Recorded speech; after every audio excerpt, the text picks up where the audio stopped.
Remarks delivered via pre-recorded video statement by HE Minister Osman Saleh during the high-level segment of the 58th session of the Human Rights Council, 24-26 February 2025, Geneva, Switzerland. Mr. President, distinguished delegates, ladies and gentlemen, it is an honor to address this esteemed assembly at such a crucial moment in our shared history. While my message is delivered through a pre-recorded statement, the gravity of the matters at hand compels me to speak directly to this council. We meet today at a time of immense global challenges, conflicts that ravage nations, humanitarian crises that tear apart communities, and an international order that, with alarming frequency, falters in the face of resolute action. At this critical juncture, it is essential to reflect on the role of this council and its capacity to address the profound issues facing humanity. At its best, this council should be a champion for peace, justice, and human dignity, a forum for genuine dialogue and meaningful resolution. Yet the annals of its history bear testimony to an unfortunate proclivity for apportioning blame rather than cultivating the spirit of concord. Certain sovereign nations, particularly those hailing from the global south, find themselves perennially ensnared in the machinery of scrutiny, with mandates renewed ad infinitum, bereft of fresh contemplation or substantive discourse. Mr. President, having borne the mantle of council membership for 6 years, Eritrea did not undertake its candidature lightly. Rather, it was an endeavor rooted in sincere commitment to engage with integrity and forthrightness. To serve within this body is a duty which Eritrea embraced with the utmost gravity, underpinned by the sacrosanct tenets of dignity and truth. However, for no less than 13 successive years, Eritrea has been the subject of deliberate and unwarranted vilification within this council, assailed at the behest of certain powers.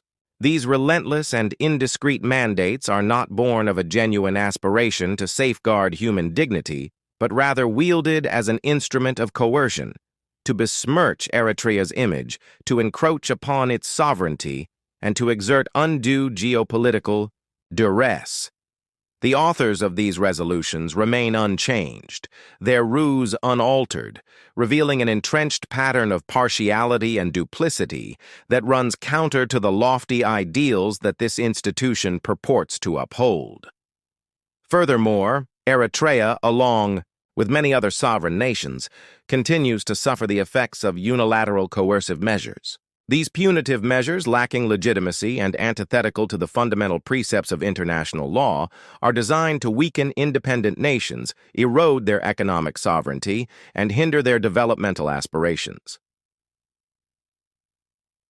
Distinguished delegates, contrary to the fallacious narratives that seek to portray Eritrea as an isolated country, our nation plays its modest yet principled role in global affairs. Eritrea's diplomatic engagements, participation in multilateral platforms, and its dedication to fostering peace and stability in its region exemplify its constructive approach to international affairs. Through sports, arts, and heritage, Eritrea continues to enrich the global cultural landscape, celebrating unity and diversity and mutual respect among nations.